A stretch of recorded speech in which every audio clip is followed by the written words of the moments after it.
Monsieur, bonjour. Merci de suivre ce magazine kiosque de ce vendredi, le dernier numéro de la semaine. Bon début de week-end à vous tous qui nous suivez ou qui aimez ce magazine kiosque. Alors, à l'affiche ce matin, Joseph Kongolo est face à Christian Moleka. Avec eux, nous allons aborder les sujets de l'actualité de ce jour en République démocratique du Congo. D'abord, le moratoire sur la peine de mort qui a été levée. L'annonce a été faite par la ministre de la Justice. Analyse et commentaires avec nos invités. Autre sujet d'actualité, c'est la révisitation du contrat chinois. Le gouvernement a signé le contrat chinois révisé entre le gouvernement et les groupements des entreprises chinoises. Nous allons en parler avec nos invités. C'est passé de 3,2 milliards à 7 milliards de dollars américains. Analyse et commentaires, c'est avec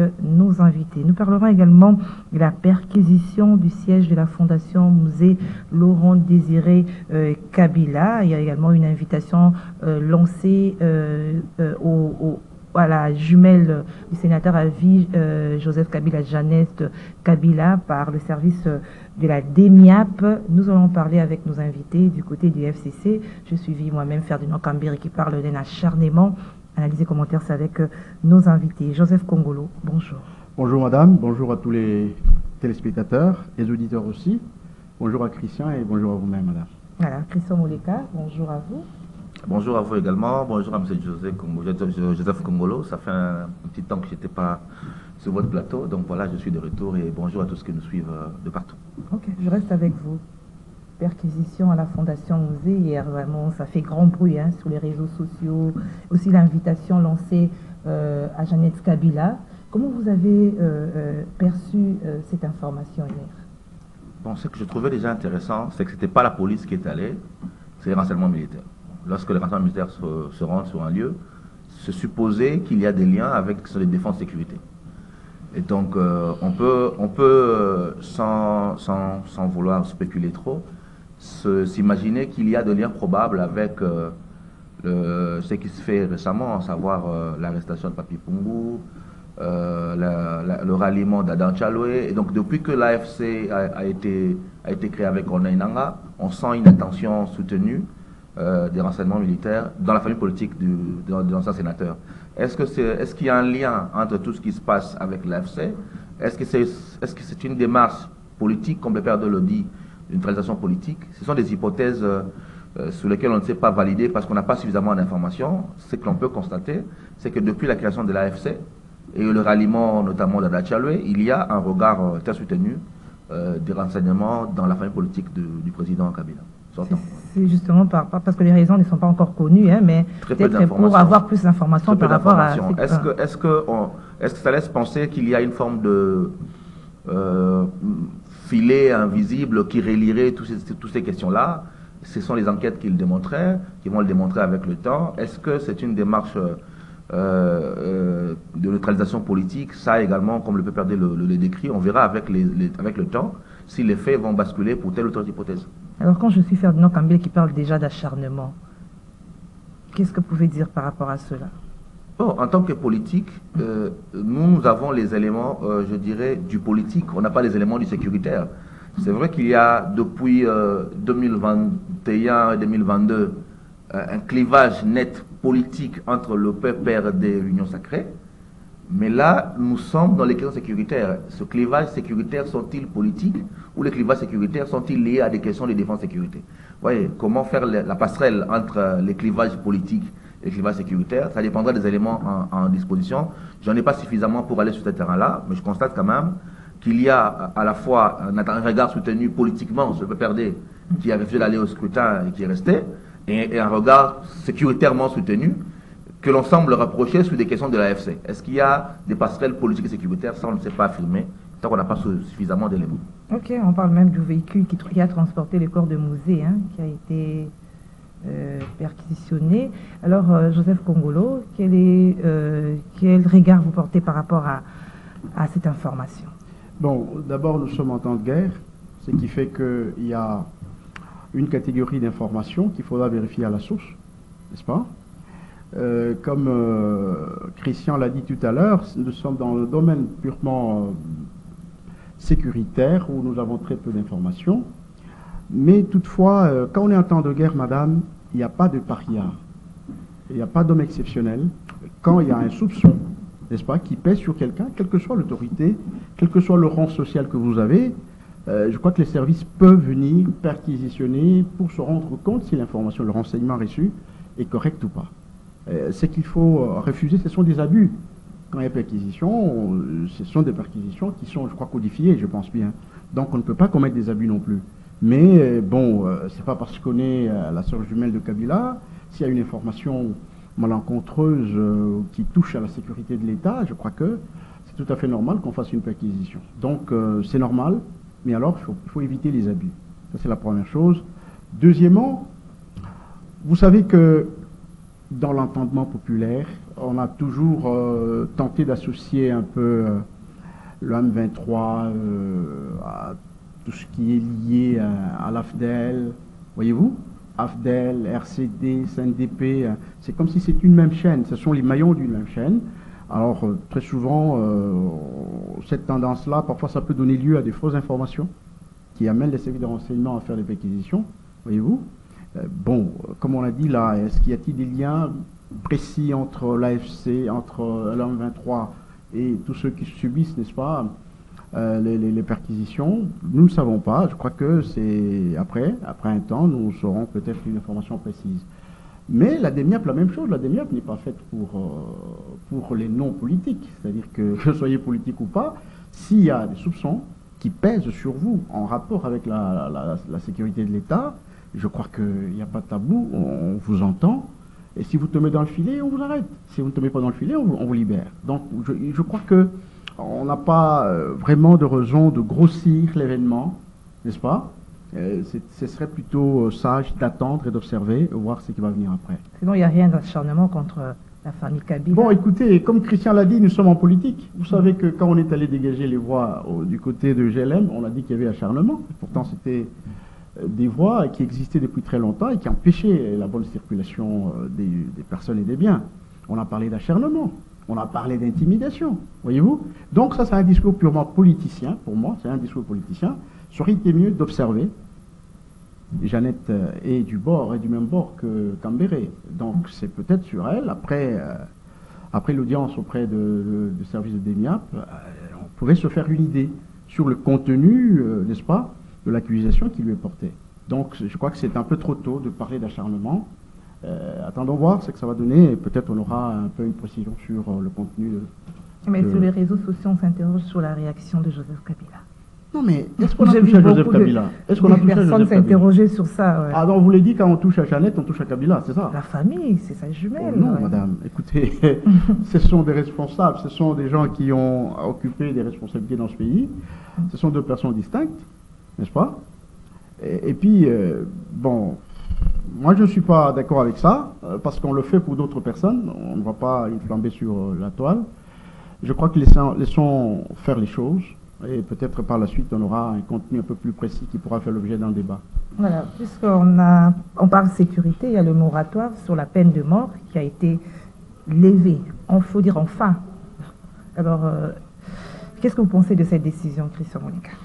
Je suis assez partagé sur cette décision-là. Elle est nécessaire dans les cadres de la guerre. Parce que nous avons des cas assez avérés de trahison au niveau de l'armée. Et ce moratoire peut servir d'élément dissuasif.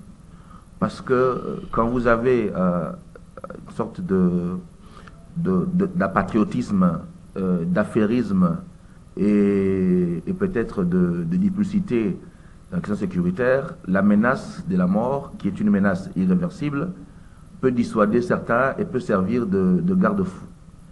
Maintenant, dans le contexte de notre pays, ça peut être une porte totalement ouverte vers des abus.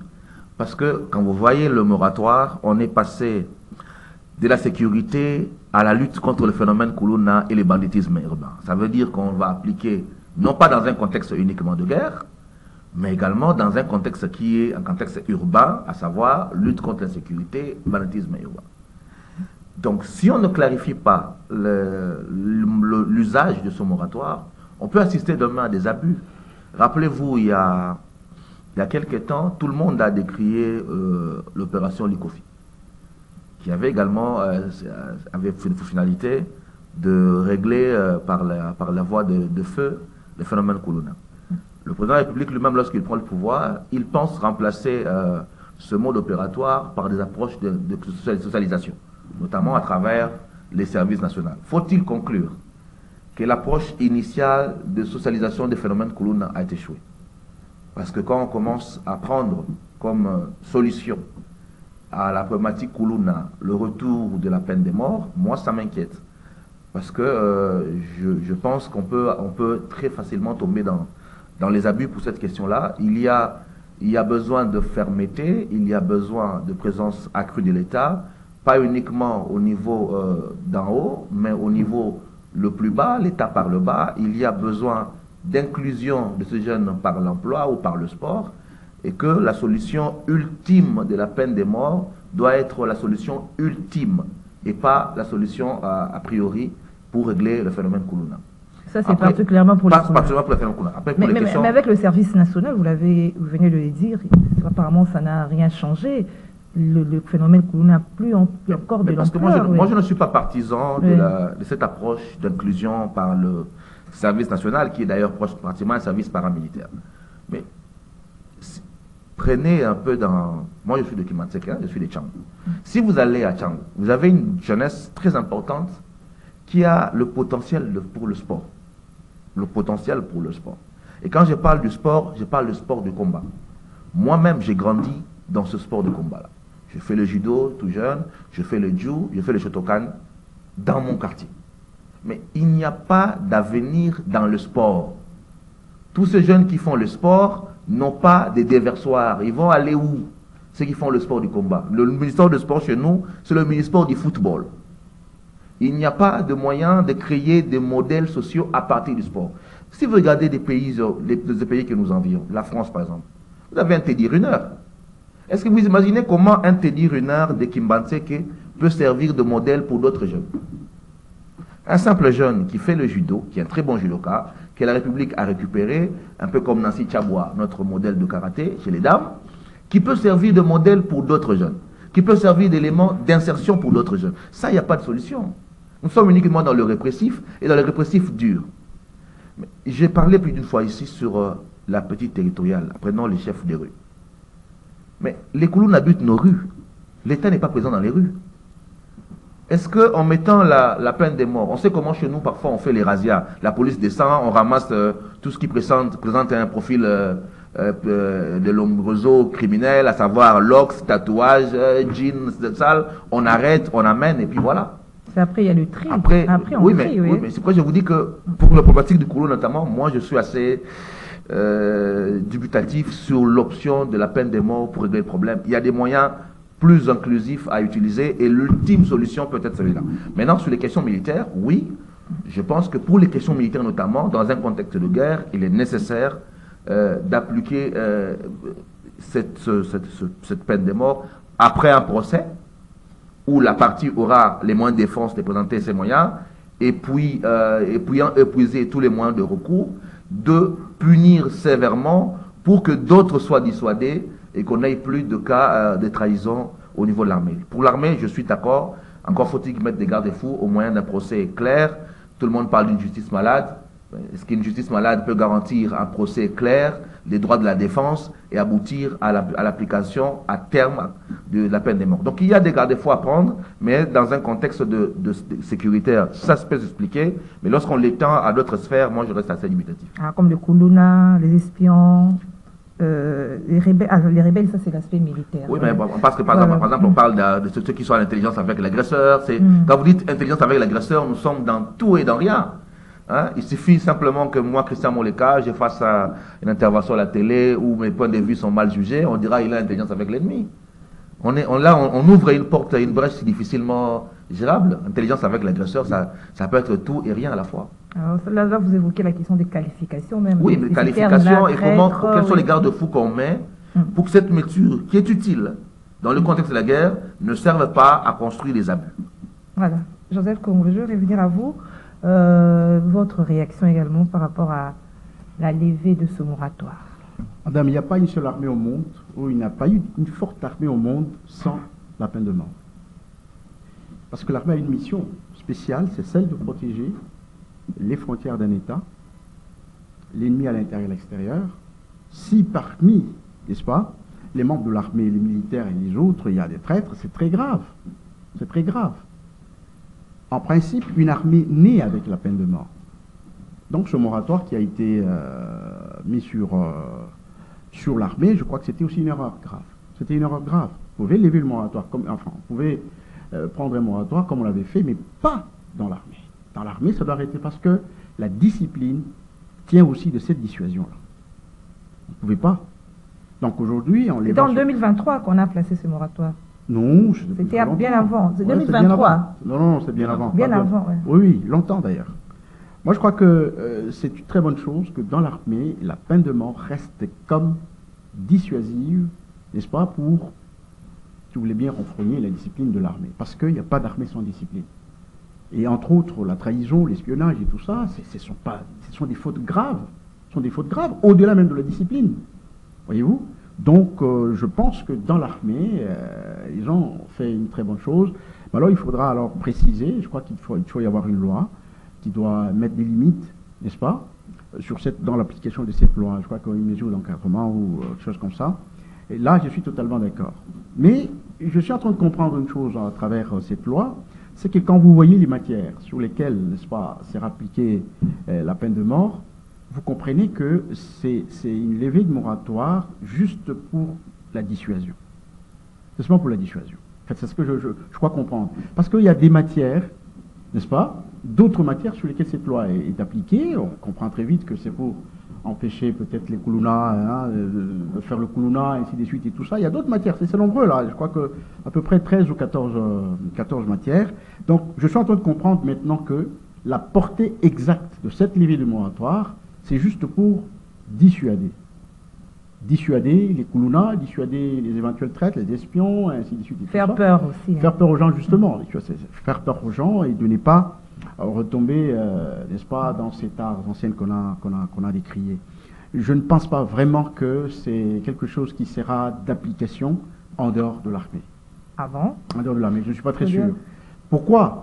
Parce que s'il n'y a pas des mesures d'encadrement, c'est-à-dire une loi d'application, particulièrement pour les civils, il va être très difficile d'appliquer ça parce que ça doit passer par la justice. Ça va être beaucoup plus difficile d'appliquer ça parce que ça doit passer par la justice. Mais plutôt pour l'armée, les textes qui fondent l'armée, dans les textes qui fondent l'armée, il y a déjà la peine de mort. C'est-à-dire que c'est quelque chose qui a été suffisamment codifié dans la loi sur l'armée, quelque chose comme ça. C'est suffisamment codifié là-bas.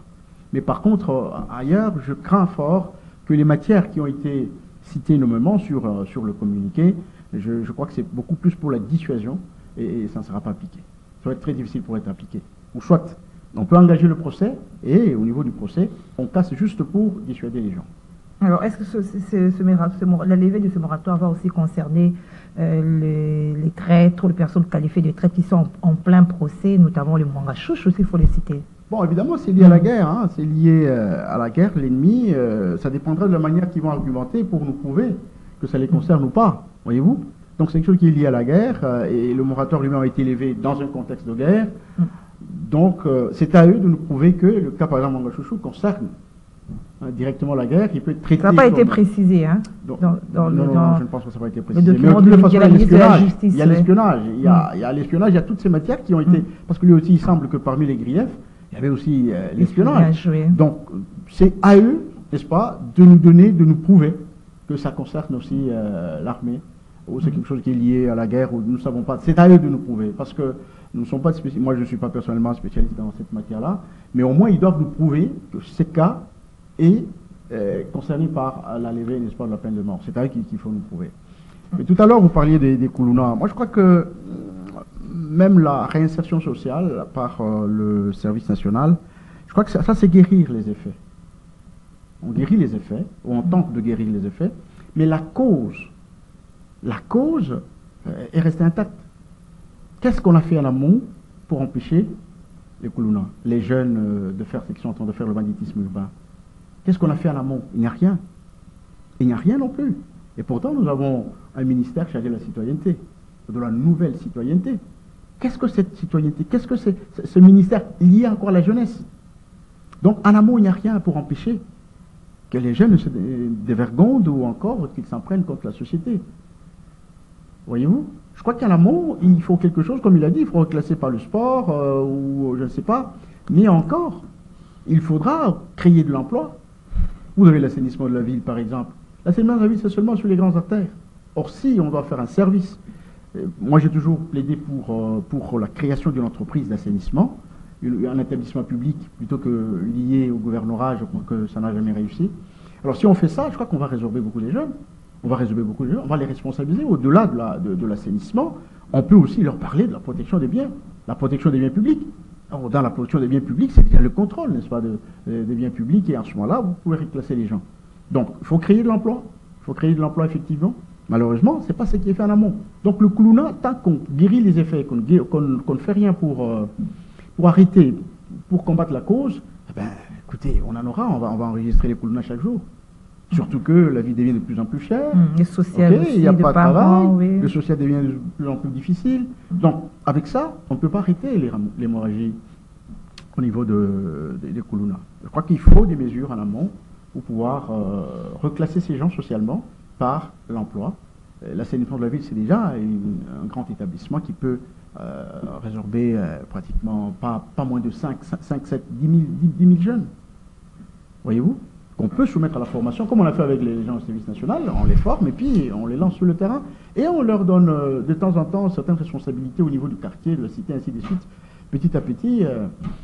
Je voudrais terminer par ceci, madame. J'avais proposé au ministère de la Jeunesse la création d'un corps des jeunes volontaires. Heureusement que j'ai suivi dernièrement, au niveau du Conseil des ministres, ça a été adopté. Dans ce corps des jeunes volontaires, il y a encore moyen de résorber le phénomène Koulouna. Parce que les jeunes là, c'est question de les former, n'est-ce pas? De les former et de le mettre au travail. Et de temps en temps, penser à leurs besoins. Penser à leurs besoins. Voyez-vous, il y a moyen de résorber le phénomène Koulouna. Donc, si alors on produit des textes, on produit des initiatives et qu'on ne sait pas les appliquer, ça devient beaucoup plus compliqué. Je crois qu'il y a moyen toujours de résorber ce phénomène que de passer par la peine de mort. L'application des lois, il vient de l'évoquer, il y a des lois, des décisions prises par les autorités, mais qui souffrent d'application. Est-ce que cette fois-ci, elle sera appliquée? Mais le problème de nos lois, c'est que parfois, on vote des lois qui ne touchent pas fondamentalement aux vraies causes du problème. Et c'est pour ça qu'à un moment donné, ça devient désuet. J'abonde dans ce que dit M. Jeff Congolo. Notre vrai problème pour les Koulouna, c'est les politiques publiques. C'est les politiques publiques. Nous n'avons pas les politiques publiques d'insertion de la jeunesse. En tout cas, très peu de politiques publiques d'insertion. J'ai parlé du sport, on peut en parler des métiers. Kinshasa est connue comme la ville créative. Et les jeunes sont énormément créatifs. Mais comment on encadre les métiers? Nous avons un ministère de la formation professionnelle et des métiers. Comment on encadre le métier à Kinshasa? Il y a énormément de métiers que les jeunes font, mais qui ne trouvent pas d'encadrement public. On peut commencer par le métier le plus simple. Vous allez dans nos cités et vous trouvez des jeunes qui fabriquent des marmites. Vous allez trouver des jeunes qui font la menuiserie. Vous trouvez des jeunes qui sont ou qui conduisent des motos. Mais voyez comment nous-mêmes, nous créons d'autres Koulouna quand un petit prend sa moto et qui se met à sortir, puis demain on l'arrête, on confisque la moto qui disparaît et il redevient chômeur. Mais ce petit qui devient chômeur, vous voulez qu'il fasse quoi? Comment on a fait pour ce qui est informel, la conduite des motos, qu'on formalise et qu'on encadre pour maintenir de l'emploi des jeunes, parce qu'ils conduisent des motos sont des jeunes. Au même moment, nous voulons lutter contre le Koulouna, au même moment, nous tuons les emplois des jeunes. Vous voyez que c'est contradictoire. C'est contradictoire qu'on mesure. On n'encadre pas, on tue, on détruit, on interdit. Nous sommes davantage dans les politiques des répressifs. Interdiction, fermeture, ça c'est nous. Pas des politiques incitatives, encadrement, régulation, poussée. Il faut qu'on sorte de cette façon de faire de la politique, à savoir interdire, empêcher, arrêter, pour aller vers des politiques inciter, encourager, pousser. C'est ça aussi le rôle de l'État. Et malheureusement, les mesures qu'on prend, c'est toujours la même logique, interdire, empêcher, arrêter, et pas inciter, encourager, accompagner. Et donc si on est dans cette approche-là, on ne règle pas le problème. Parce que le problème, il est plus profond. Prenez par exemple ce qu'on appelle la cartographie des Koulouna. Les communes dites réservoirs des Koulouna. Si vous regardez ces communes-là, c'est les communes où il y a moins d'équipements en termes d'infrastructure, moins d'énergie électrique, enclavement et jeunesse abondante. Vous prenez Kisenso. Tout le monde sait que c'est dans les érosions qu'il y a l'insécurité. Et Kitambo alors? Parce que oui, mais si vous prenez Kitambo, vous allez prendre quelle partie de Kitambo? Vous allez prendre camp mobile, les camps militaires, vous allez prendre camp Luka. C'est ça que vous allez prendre. Vous n'allez pas prendre Jamaïque. En tout cas, Jamaïque, parce que c'est en contact avec camp Luka et les différents camps de militaires.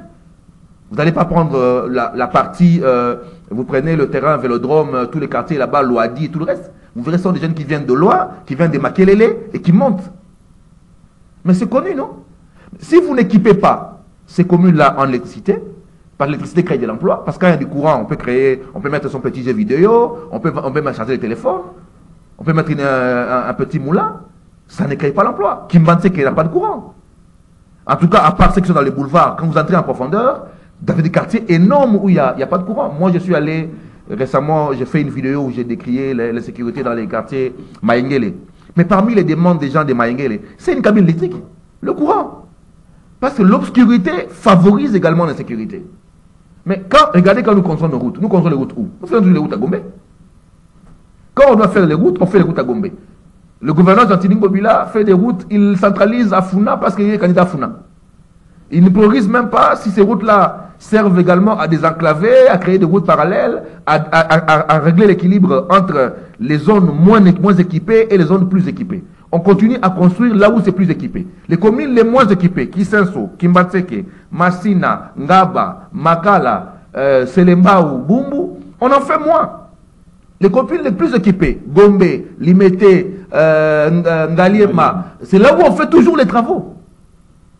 Comment pensez-vous créer l'équilibre quand l'investissement public, qui doit également servir dans un plan général à régler ces problèmes-là, on n'y va pas. Nous pensons qu'on règle uniquement le Koulouna par le sécuritaire. Non, on le règle par une politique plus globalisante qui intègre toutes les dimensions que j'évoque. Et malheureusement, sur ce point-là, on ne travaille pas assez. Donc, il faut quitter le tout sécuritaire et aller vers des politiques globales qui intègrent le développement et qui intègrent la diversité de la réponse par le sécuritaire, par l'économique, par le sport, par l'emploi et ainsi de suite.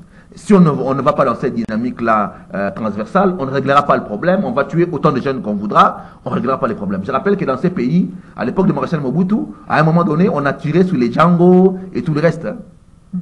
Hein? Les vieux connaissent à l'époque des Balado, ouais. À l'époque des Django, des Bamolona, on a exécuté des gens. Vous avez dissuadé à cette époque-là?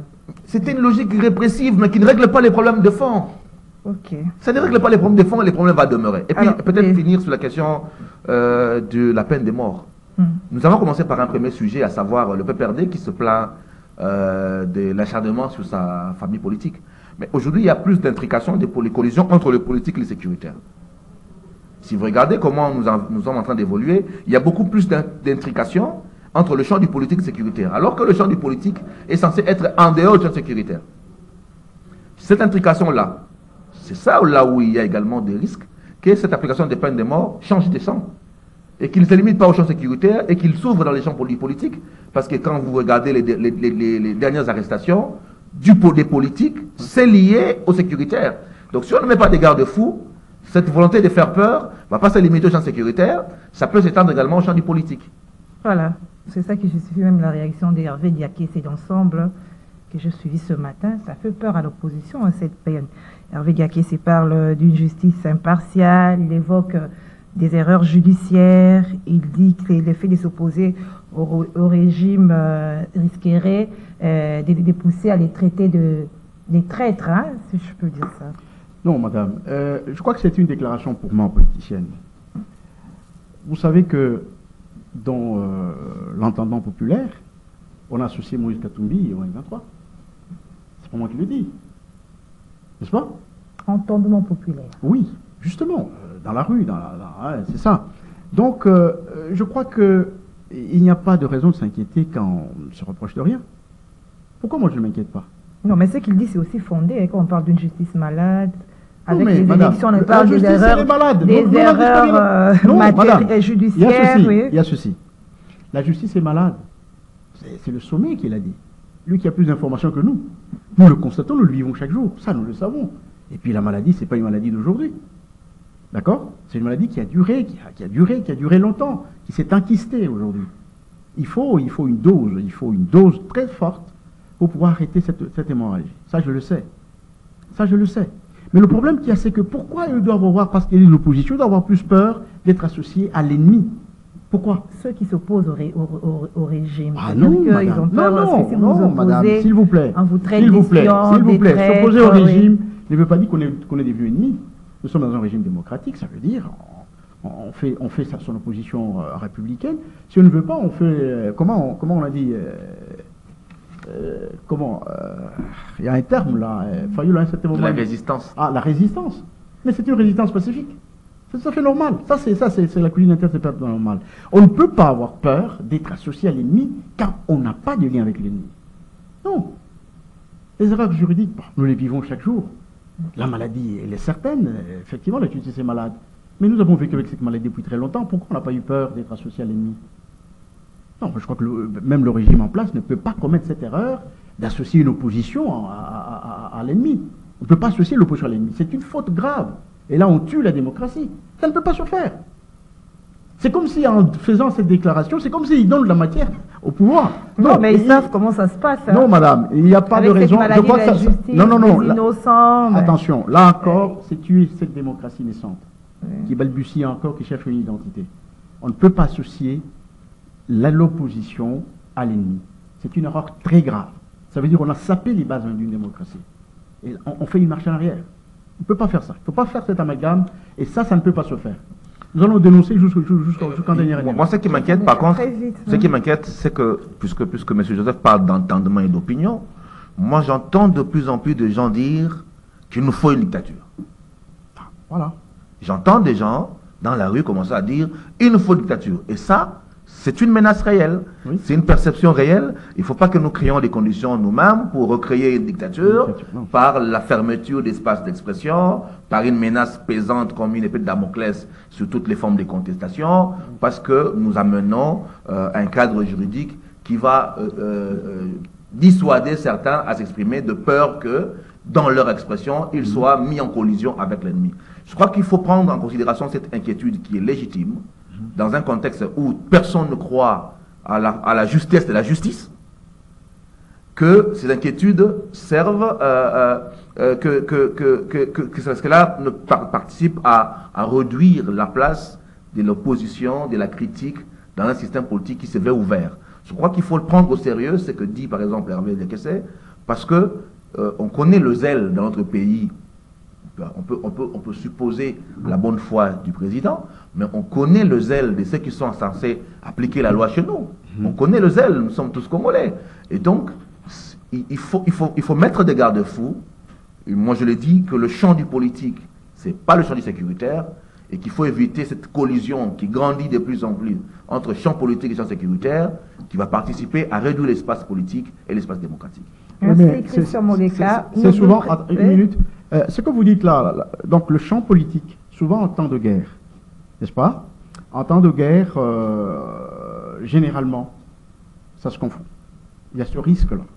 Je ne dis pas que ça s'est fait sciemment. Mais ils ne sont pas en guerre, hein. Généralement. Personne n'a déclaré la guerre. Non, attention. Oui, mais là, vous parlez de la déclaration, mais sur le fait, nous sommes en guerre. Ça, vous parlez de la déclaration. Mais là, nous sommes en guerre.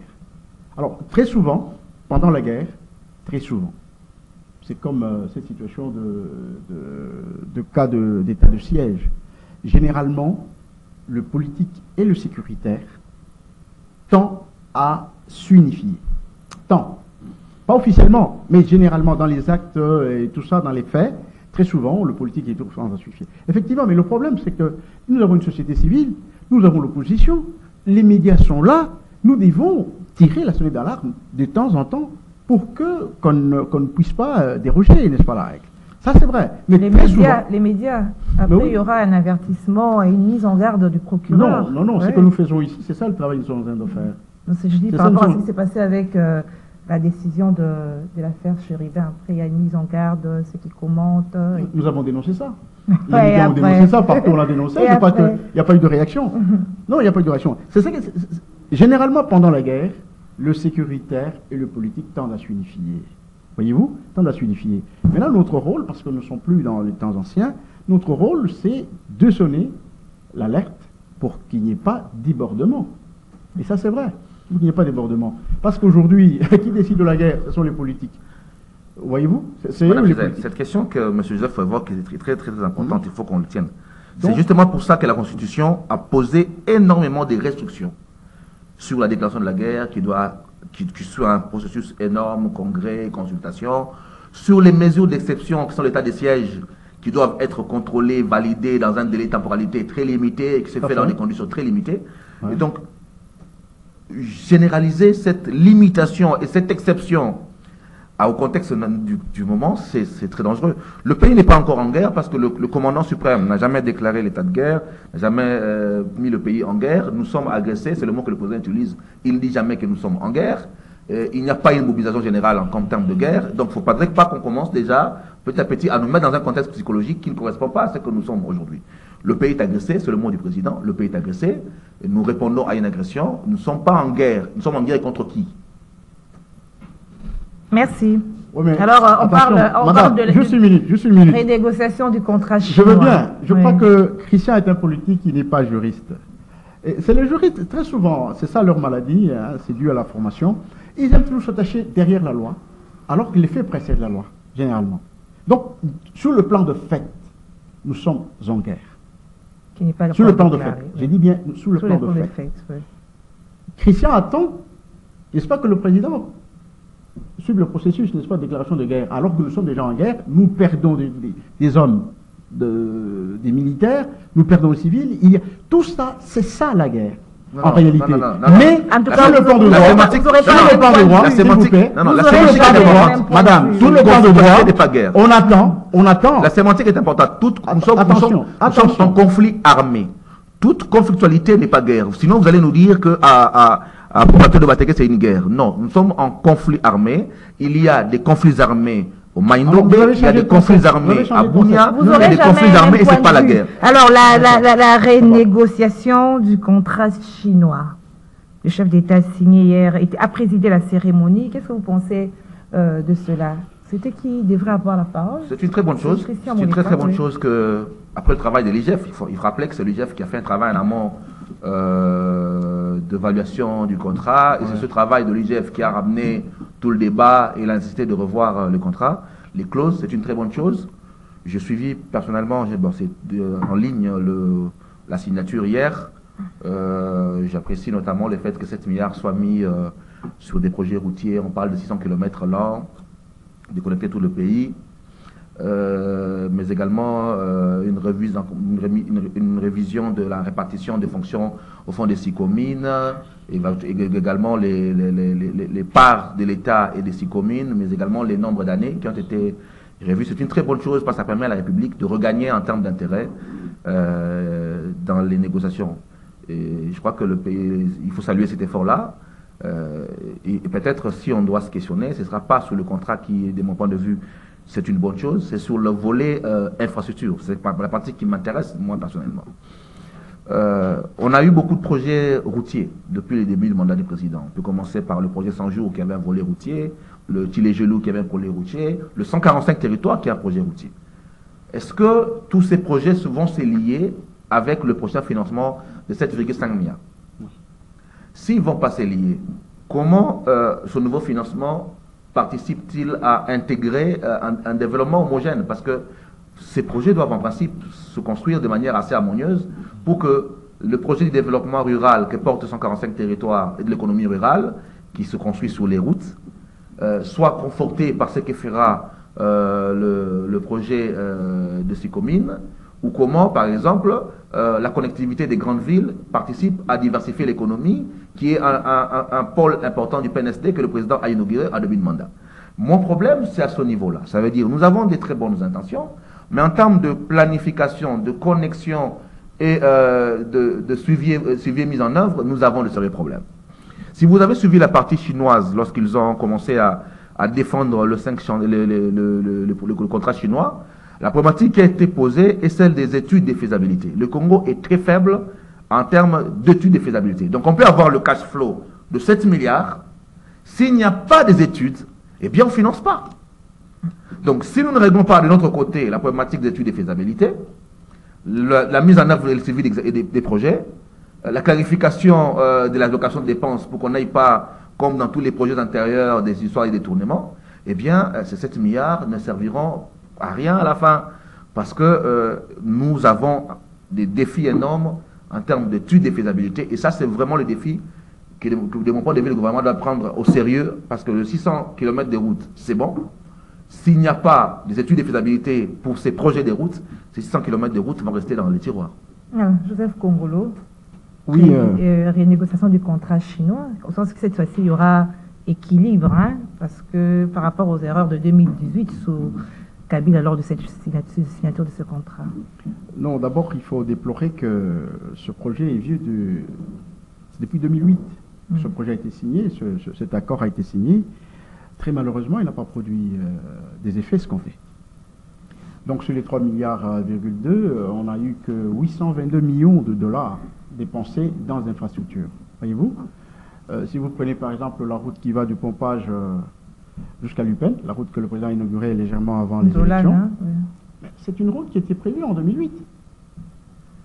C'est une route du projet chinois qui n'a pas été réalisée. Si vous allez à Bukavu, vous allez trouver le stade, n'est pas à Goma, vous allez trouver le stade. Vous allez à Kalemi, vous trouvez des stades. Toutes ces infrastructures n'ont pas été exécutées correctement. C'est resté des chantiers aujourd'hui, alors que, comme Christian l'a dit, nous n'avons pas développé cette capacité de suivi, mais aussi de conception de projet. C'est vraiment une maladie pour nous. C'est vraiment une maladie pour nous. Parfois, on peut bien concevoir le projet, mais on ne sait pas l'exécuter correctement. Vous avez des chantiers partout, des chantiers interminables partout, parce que nous avons mal planifié peut-être, des mauvaises études de faisabilité, la mauvaise gestion de ces projets. Donc, nous avons des maladies pratiquement en termes de gouvernance. En réalité, en termes de gouvernance, nous avons beaucoup de maladies. Donc je crois que le projet est bien arrivé. Le président, le régime a bien fait de réviser ce contrat parce qu'il était complètement déséquilibré, alors que dès le départ, dans le texte, dans les accords, c'était win-win, c'était 50-50. Donc on se retrouvait à la CICOMINE avec 32% d'action en lieu et place de 50. Et puis on fait une démonstration, des histoires, ainsi de suite. Vous trouvez des noms des individus parmi les actionnaires. Donc c'était un peu une confusion. Je crois qu'en mettant de l'ordre, ils ont fait une bonne chose. Et il y a aussi le barrage. Le barrage qui était un bien des Chinois, comment? Alors que c'est lié totalement au contrat chinois. Le barrage de Boussanga. Oui, le barrage de Boussanga. Aujourd'hui, après ces négociations, nous avons 40%, donc, et puis on a créé d'autres postes pour contrôler la gouvernance de toutes ces entreprises.